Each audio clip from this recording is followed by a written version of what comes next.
సింహరాశి జాతకులకి గోచారీత్యా డిసెంబర్ నెల మాసపత్యాల్లో భాగంగా ప్రధానంగా చతుర్గ్రహ కూటమి సంభవిస్తుంది. డిసెంబర్ నెలలో అంతా కూడా అంగారకుడు, రవి భగవానుడు, బుధుడు, శుక్రుడు అంతా కూడా కలయికతోటి చతుర్గ్రహ కూటమి అంతా కూడా డిసెంబర్ నెలలో సంభవిస్తుంది. ప్రధానంగా గ్రహస్థితి అంతా కూడా చూసుకుంటే మిశ్రమైన ఫలితాలు ఇవ్వబోతున్నాయి. మాసాంతంలో విశేషంగా అమావాస్య తర్వాత మరియు 18వ తారీఖు తర్వాత విశేషమైన రాజయోగం సిద్ధించడానికి సింహరాశి వాళ్ళకి అంతా కూడా అదృష్ట యోగం కలిసి రావడానికి ఆస్కారం ఉంటుంది. ప్రధానంగా ఇక్కడ సూర్య భగవానుడు అంతా కూడా శుక్రుడితో పాటు కలిసిన వేళ మీకంతా కూడా మిశ్రమైన ఫలితాలు ఇస్తున్నారు. ప్రధానంగా సూర్య భగవానుడికి ప్రధానంగా సూర్య నమస్కారాలు ఆచరించడం విశేషమైన పుణ్యయోగం సిద్ధిస్తుంది.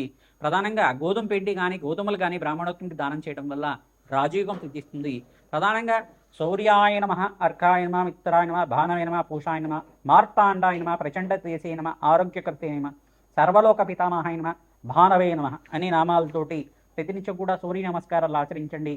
సూర్య భగవానుడికంతా కూడా ప్రీతికరంగా అర్ఘ్య ప్రదానం చేయండి. తద్వారా రాజయోగం సిద్ధించడానికి ఆస్కారం ఉంటుంది. ప్రతినిత్యం కూడా సూర్య నమస్కారాలు చేసుకుంటే కనుక సవిత్ర సూర్యనారాయణ స్వామి అనుగ్రహం అంతా కూడా శీఘ్రంగా లభిస్తూ ఉంటుంది. ప్రధానంగా జాతక ఇచ్చే ఇక్కడ అంగారకుడు పంచమ స్థానంలో కొన్ని ఈ యొక్క పాపగ్రహాలతో కలయికతో ఉన్నారు. కావున ఈ యొక్క గ్రహస్థితి అంతా కూడా యోగకరంగా ఉండడానికి ఇక్కడ మీకంతా కూడా రాజయోగం కలిసి రావడానికి బృహస్పతి అంతా కూడా ఏకాదశ స్థానంలో సంచారం చేయడం వల్ల లాభసాటిగా ఉంటుంది. 28వ తారీఖు తర్వాత మీకంతా కూడా శుభవార్త వినడానికి ఆస్కారం ఉంటుంది. విశేషమైన పుణ్యయోగం సిద్ధిస్తుంది.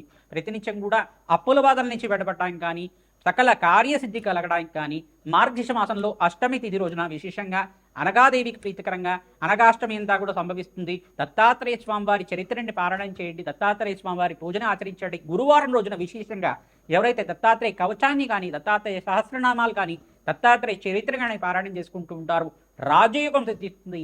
సకల మనోవాంఛలంతా కూడా తీరడానికి ఆస్కారం ఉంటుంది. దత్తాత్రేయాయ స్మరణ మాత్రైన సంతుష్టాయ నమః నామాన్ని జపాన్ని ఆచరించండి. రాజయోగం సిద్ధిస్తుంది. సకల కష్టాల నుంచి బయటపడడానికి ఆస్కారం ఉంటుంది. విశేషంగా దత్తాత్రేయ స్వామివారికి ప్రీతికరంగా మీరు ప్రతినిత్యం కూడా గోమాత సేవని ఆచరించండి. గోమాతకి ప్రీతికరంగా శనగలు, బొబ్బర్లు, ఉలువలు అంతా కూడా కందులు కూడా నానబెట్టినవంతా కూడా తరచుగా గోమాతకి సమర్పిస్తూ ఉండడం, పచ్చిక తెలగపిండి గ్రాసాన్ని మీ చేత్తో గోమాతకి నివేదన చేయడం వల్ల రాజయోగం సిద్ధిస్తుంది. సకల గ్రహదోష నివారణ కలుగుతుంది. ఔదంబర వృక్షం దగ్గర ఈ యొక్క ఆవునే దీపారాధన చేయడం, రావి చెట్టు వేప చెట్టు దగ్గర అఖండ దీపారాధన చేయడం వల్ల అష్టైశ్వర ప్రాప్తి కలుగుతుంది. సకల గ్రహదోష నివారణ కలుగుతుంది. దత్తాత్రేయాయ స్మరణ మాత్రేణ సంతుష్టాయ నమః నామాన్ని విశేషంగా జపాన్ని ఆచరించండి. అదృష్టయోగం కలిసి వస్తుంది. దత్తాత్రేయ మూలమంత్ర జప హోమాది కార్యక్రమాలు వేద బ్రాహ్మణోత్వంతో జాతకరీత్యా పరిహారం చేయించడం వల్ల అష్టైశ్వర ప్రాప్తి కలుగుతుంది. సకల వ్యాపారాలంతా కూడా సిద్ధించడానికి ఆస్కారం ఉంటుంది. ప్రతినిత్యం కూడా దత్తాత్రేయ కవచాన్ని పారాయణం చేయించండి. అదృష్టయోగం కలిసి వస్తుంది. మాసాంతంలో మీకు అంతా కూడా రాజయోగం ఉంది. తద్వారా మీరంతా కూడా పరిష్కారం ఆచరించండి.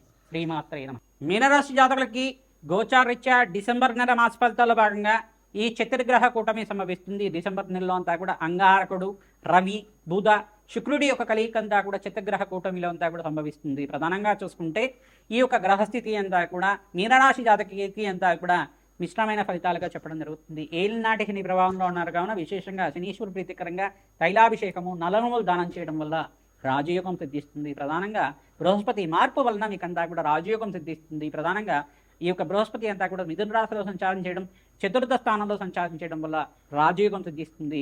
అదృష్టకాలంగా చెప్పడం జరుగుతుంది. మాసాంతంలో విశేషమైన శుభవార్త వినడానికి ఆస్కారం ఉంటుంది.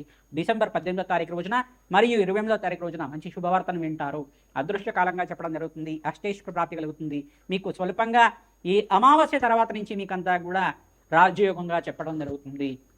ప్రధానంగా అంగారకుడికి, బృహస్పతికి, శుక్రుడికి, శనీశ్వరుడికి, రాహువుకి జపహోమాది కార్యక్రమాలు ఆచరించాలి. గోచారీత్యా గ్రహాల యొక్క స్థితిగతి ఈ రకంగా ఉన్నాయి కావున జన్మజాతకమే ప్రధానమైన జాతకంగా ఉంటుంది.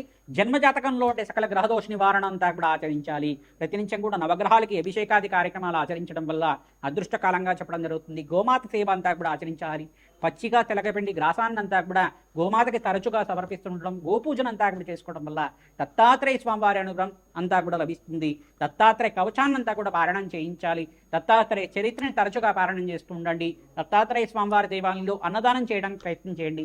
గురువారం దత్తాత్రేయ స్వామి జయంతి అంతా కూడా అంటే దత్తాత్రేయ స్వామివారి ప్రీతికరంగా మీరంతా కూడా దత్తాత్రేయ స్వామివారికి గురుకటాక్షం కోసం అంతా కూడా అనగాష్టమి రోజున మీరంతా కూడా ఆచరించండి.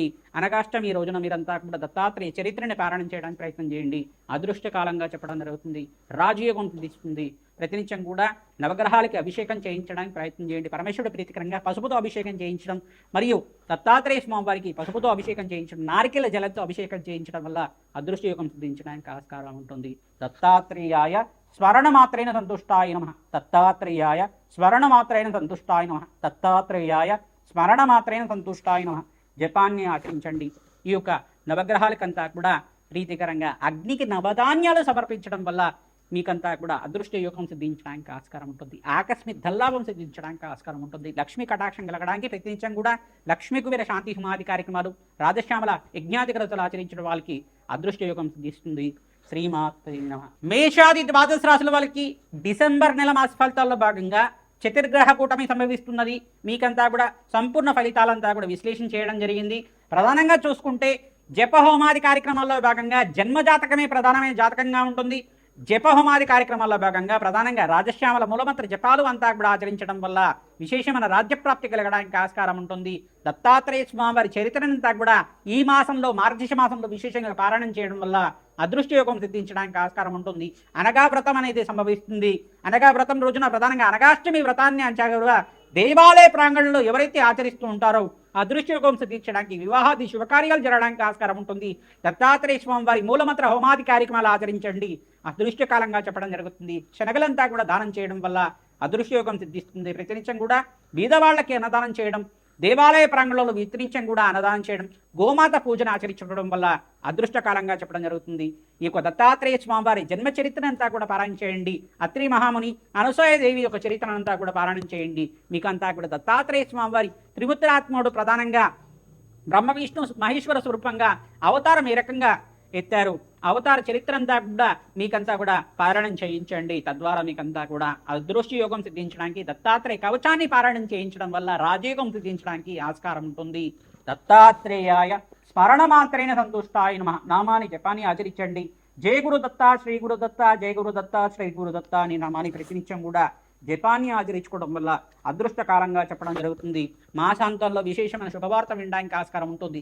ఆకస్మిక ధనలాభం సిద్ధించడానికి మేషాది ద్వాదశ రాశుల వాళ్ళకి ప్రతినిత్యం కూడా దత్తాత్రేయ ఆరాధన చేయడం వల్ల అదృష్ట యోగం సిద్ధిస్తుంది. శ్రీమాత్రే నమః.